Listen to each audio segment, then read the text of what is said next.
Salutations chers spectateurs, comme vous avez dû le remarquer, il n'y a plus de vidéos sur ma chaîne. Y a plus de vidéos! Oh mon dieu, mais qu'est-ce qu'on va devenir?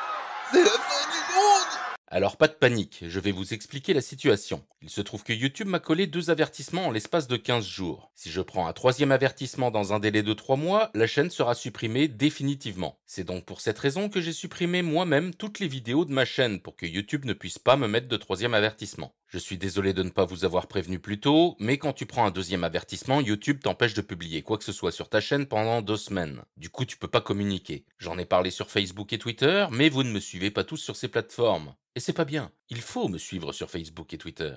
Donc encore une fois, pas de panique, je vais revenir, il y aura de nouvelles vidéos, mais pour ça, il faut que j'attende l'expiration des avertissements qui ont une durée de validité de 3 mois. Le premier avertissement pour incitation à la haine date du 22 mars 2022 et concerne la vidéo sur l'homophobie, qui elle date de 2015. Ils ont pas dû bien comprendre la vidéo parce que le sujet c'était justement d'expliquer pourquoi l'homophobie était un truc de débile. Comme beaucoup d'autres, ils se sont concentrés sur la forme et non sur le fond. Enfin bon, passons.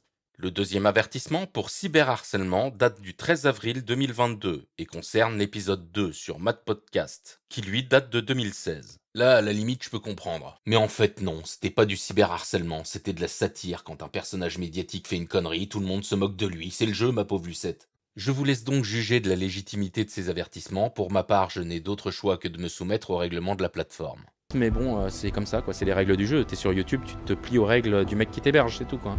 T'es pas content, tu vas bosser ailleurs. Trouve un autre boulot.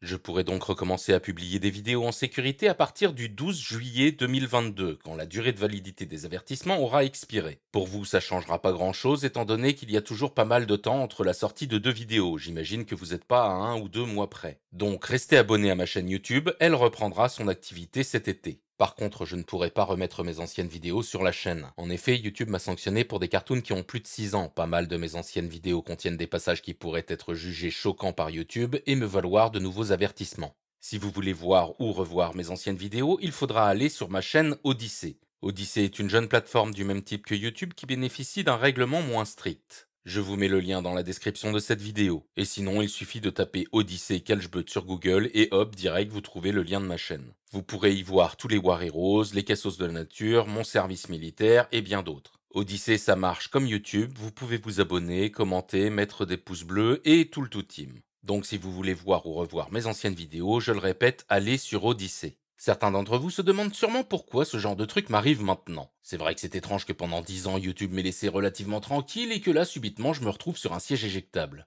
Je pense tout simplement que YouTube a moyennement apprécié ma caricature de leur système de censure dans mes 2 dernières vidéos. Comme je ne savais pas si leur projet était de me coller un simple coup de pression pour que je me calme ou s'ils comptaient enchaîner avec un 3e avertissement pour supprimer ma chaîne, j'ai préféré jouer la sécurité et supprimer toutes les vidéos. En tout cas, le message est bien passé YouTube, j'ai compris. T'aimes pas qu'on parle de ta censure. Ta censure, non seulement faut la subir, mais en plus, on n'a pas le droit d'en rire. Bah écoute, faut le mettre dans ton règlement, comme ça tu pourras mettre des avertissements pour manque de respect à la censure. Parce que le problème, c'est que je suis pas tout seul à en parler, il y a plein de youtubeurs qui en parlent de ta censure. Le mieux, si tu veux qu'on arrête de parler de ta censure, c'est que t'arrêtes de censurer pour un oui ou pour un non.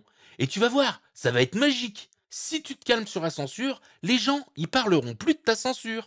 Pourtant, je fais des efforts, j'ai arrêté de parler de politique et d'actualité depuis un bon moment. J'ai pas fait de vidéo sur les gilets jaunes, j'ai pas fait de vidéo sur le Covid, j'ai pas fait de vidéo sur les élections. Je concentre mon activité sur les documentaires animaliers, des documentaires historiques et les témoignages sur mon service militaire. Je vais quand même pas me mettre à faire des tutos make-up. Non, parce que je voudrais pas passer pour un paranoïaque, mais ça commence à faire beaucoup de coïncidences. J'ai plus droit aux tendances depuis mai 2019 alors qu'avant j'étais dans le top 10 des tendances à chaque vidéo, sûrement le hasard. Mes vidéos sont systématiquement démonétisées avant même d'être en ligne, donc il faut que je fasse systématiquement des réclamations qui me font perdre plusieurs jours, sûrement le hasard. Une grande partie de mes abonnés ne reçoit plus de notifications quand je sors une vidéo, sûrement le hasard. Les gens sont désabonnés de force de ma chaîne, certains ont été désabonnés 3 fois de suite, sûrement le hasard. Jusqu'en 2019, mon audience n'a fait qu'augmenter, mes vidéos passaient rapidement le cap du million de vues, et hop, du jour au lendemain, mon audience est divisée par 3, comme par magie. Sûrement le hasard. Depuis 2020, mon compteur d'abonnés est bloqué dans les 570 000. Sûrement le hasard. Ça fait quand même beaucoup de coïncidences à mettre sur le dos du fameux algorithme. Il a quand même tendance à bien s'acharner sur ma tronche, le hasard. Mais ça suffisait pas, fallait aussi m'obliger à supprimer toutes mes vidéos. C'est quoi la prochaine étape, YouTube? Tu vas engager un tueur à gages?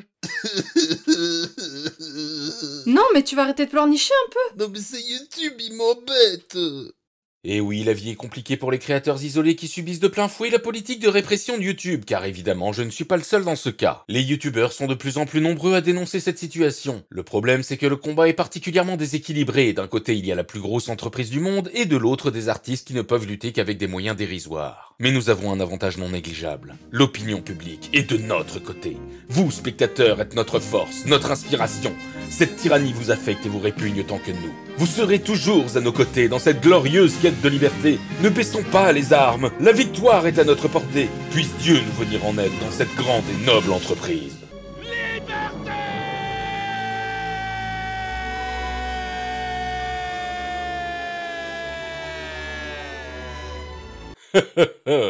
Je me ris du danger. Sache-le, YouTube. Je n'ai pas peur. Moi non plus. Enfin bon, je me fais sûrement des idées, tout cela est sûrement dû au hasard. Tu vois, YouTube, j'ai vraiment du mal à comprendre l'intérêt de tout ça. Non, parce que j'ai quand même un paquet de vidéos qui ont dépassé le million de vues sur ta plateforme. Tout ça ne porte pas préjudice qu'à ma personne, ça porte aussi et surtout préjudice à des centaines de milliers de tes utilisateurs qui regardent mes vidéos. Moi, mon contenu, il est pas dangereux, ça fait un moment que ma chaîne, c'est de la culture et de l'humour. Alors, à l'avenir, je ferai l'effort de ne plus mettre d'images trop dégueulasses, mais je peux pas non plus changer mon style, ce serait trahir les gens qui aiment mon contenu. Non, parce que j'avais déjà pris un avertissement l'année dernière pour contenu choquant. Ça veut dire quoi, ça, contenu choquant? À l'heure actuelle, à chaque fois que tu fais une blague, il y a forcément un fragile qui est choqué. Sérieux, faut que tu lâches du lest, YouTube, hein. Tu te rends pas compte de la vitesse à laquelle ton image se dégrade. Ta présidente qui gagne le prix de la liberté d'expression, non seulement ça trompe personne, mais en plus ça fait bien marrer tout le monde.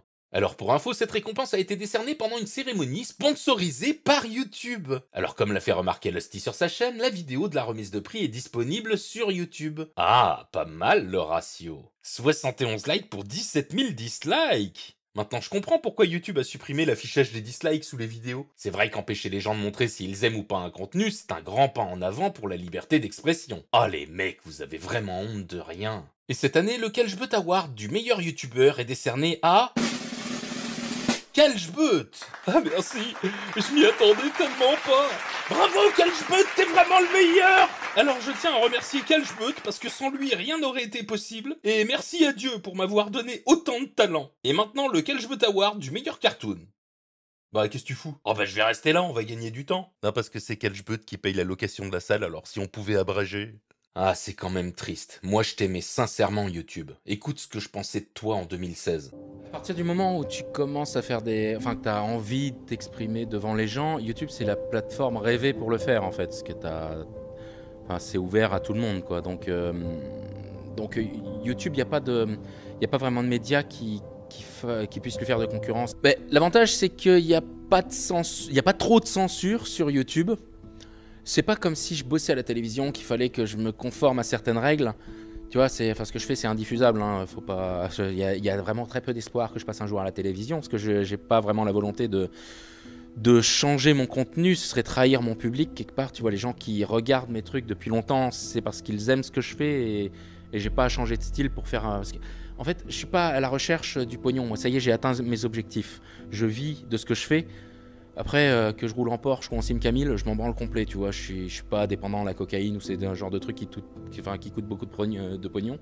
Donc avec le peu que je gagne, je peux rester comme ça pendant encore 15 ans, je m'en fous. Ça y est, j'ai atteint ce que je voulais, tu vois. C'est désolant de voir comment en un rien de temps t'es passé du havre de la liberté d'expression au royaume de la pensée unique. Faut réagir, sérieux, tu gâches un potentiel extraordinaire. T'aurais pas grand chose à faire pour regagner l'amour des créateurs et du public. Par pitié, reprends ton destin en main, redeviens ce que tu étais et que tu n'aurais jamais dû cesser d'être. La plateforme où les gens peuvent regarder ce qu'ils veulent. Dans la limite du raisonnable. Il y a déjà assez de porno ailleurs. Donc voilà, je suis navré pour ces désagréments, tout ce qui arrive est indépendant de ma volonté. De nouvelles vidéos arriveront, restez abonnés à ma chaîne YouTube, abonnez-vous à ma chaîne Odyssée. Moi en attendant je vais terminer la BD sur laquelle je bosse depuis 4 ans et je reviendrai sur YouTube avec la suite de mon service militaire, la Yougoslavie. Je te dis à bientôt cher public, enfin sauf si YouTube me colle encore un avertissement pour cette vidéo et supprime ma chaîne. Mais là ça risquerait de se voir quand même un peu.